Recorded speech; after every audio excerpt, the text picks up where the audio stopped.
South కొరియాలో ఒక వింత గేమ్ ఉంది, ఒక వింత కాంపిటీషన్ ఉంది. అదే డూయింగ్ నథింగ్. అంటే ఏమీ చేయకుండా కూర్చోవడం, ఏమీ చేయకుండా, ఏ కదలిక లేకుండా, మన హార్ట్ బీట్లో ఎటువంటి ఎమోషన్ చూపించకుండా, అంటే ఎటువంటి హార్ట్ బీట్లో చేంజ్ రాకుండా 90 నిమిషాల పాటు కూర్చుంటే మనమే పెద్ద విన్నర్ కావచ్చు అనమాట. మనందరూ తెలుసు ఈ మధ్య కాలంలో హజిల్ బజిల్ లైఫ్ స్టైల్, హడావుడి లైఫ్ స్టైల్, అదేవిధంగా చాలా బిజీగా ఉన్నానని చూపించుకోవడం, బర్న్అవుట్ కల్చర్, అంటే అబ్బా 15 గంటలు పనిచేశాను, 20 గంటలు పనిచేశానని చెప్పుకోవడం, దాన్ని మనం బాగా ప్రైజ్ చేస్తున్నాం, దాన్ని మనం ముందుకు తీసుకెళ్తున్నాం. వారానికి 70 గంటలు పనిచేసావా, 100 గంటలు పనిచేసావా, రోజుకి ఎన్ని గంటలు నిద్రపోయావు, ఎన్ని గంటలు పనిచేసావు, వీటి మీదే మన చర్చ అంతా. అలా కాకుండా సౌత్ కొరియా వాళ్ళు గత కొన్ని సంవత్సరాలుగా ఒక కాంపిటీషన్ పెడుతున్నారు.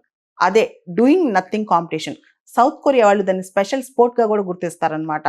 అదొక గేమ్ లాగానే 90 నిమిషాల పాటు, అంటే గంటన్నర పాటు మనకి ఏ కదలిక ఉండకూడదు, ఫోన్ పెట్టుకోకూడదు, మాట్లాడకూడదు, అటు ఇటు తిరగకూడదు, మోషన్లెస్గా మనం ఒకటే చోట ఉండి మనం చాలా బ్లాంక్గా, మెంటల్గా స్టిల్ స్టేట్లో ఉండాలన్నమాట. ఎటువంటి ఎమోషన్స్ లేకుండా జోనింగ్ అవుట్ అనమాట. అంటే మనం ప్రస్తుతం సర్కమ్స్టాన్సెస్ నుంచి, ప్రస్తుతం రోజు చూసే లైఫ్ నుంచి మన మైండ్, మన మెంటల్ యాక్టివిటీ అనేది ఒక మెంటల్ బ్లైండ్నెస్ లేదా మెంటల్ బ్లాక్నెస్, అంటే మానసికంగా స్తబ్దుగా ఉంటాం. అక్కడ మన టెస్ట్లు కూడా చేస్తారు. మన హార్ట్ రేట్ పెరుగుతుందా, మనలో ఎటువంటి కదలికలు వస్తున్నాయి, అలా టెస్ట్ చేసి ఎవరు బెస్టో చూస్తారనమాట. ఈ డూ నథింగ్ కాంపిటీషన్ లేదా దీన్ని స్పేస్ అవుట్ కాంపిటీషన్ అని కూడా అంటారనమాట. సౌత్ కొరియాలో అబ్సల్యూట్లీ డూయింగ్ నథింగ్, అంటే celebrate that you do nothing. నువ్వేమీ చేయకపోవడానికి కూడా సెలబ్రేట్ చేసుకోగలగాలి. అదే లైఫ్. మోడర్న్ లైఫ్లో ఇంత బిజీ షెడ్యూల్స్లో మనం ఏమీ చేయకుండా కూర్చోగలమా? అలా కూర్చునే వాళ్ళు ఉంటారా? ఎటువంటి గ్యాడ్జెట్స్కి అడిక్ట్ అవ్వకుండా, ఏమి చేయకుండా స్తబ్దుగా కూర్చుని ఎవరితో మాట్లాడాలని అనిపించినా మాట్లాడకుండా సైలెంట్గా, అంటే ఎమోషనల్ స్టిల్నెస్ అనేది కూడా మనిషి మెయింటైన్ చేయగలరా? ఇవన్నీ కూడా టెస్ట్ చేస్తారనమాట. ఈ డూయింగ్ నథింగ్ కాంపిటీషన్ అనేది సౌత్ కొరియాలోని సోల్లో 2014 నుంచి ప్రతి సంవత్సరం పెడతారనమాట. జనరల్గా ఈ కాంపిటీషన్కి ఒక ఫారెస్ట్ ఏరియా, చాలా సైలెంట్గా సెరీన్గా ఉన్న ఏరియాస్లో ఈ కాంపిటీషన్ పెడతారు. అంటే ఆ ప్రాంతం కూడా, ఆ సెట్టింగ్ కూడా ఇన్ఫ్లుయెన్స్ ఉంటుంది అనమాట.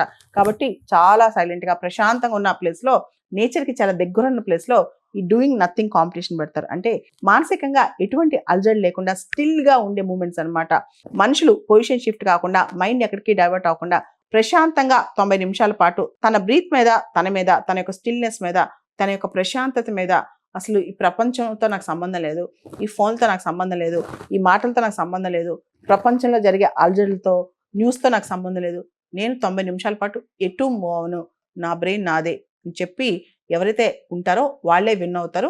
90 నిమిషాల పాటు ఇది విన్నర్ అవటం అంటే చాలా కష్టం అంట. ఎందుకంటే వీళ్ళకి హార్ట్ రేట్ ఎలా పెరుగుతుందో లేదో టెస్ట్ చేస్తూ ఉంటారు, వీళ్ళ కదలికలను టెస్ట్ చేస్తూ ఉంటారు. కాబట్టి 90 మినిట్స్ పాటు కూర్చుంటే వాడే విన్నర్.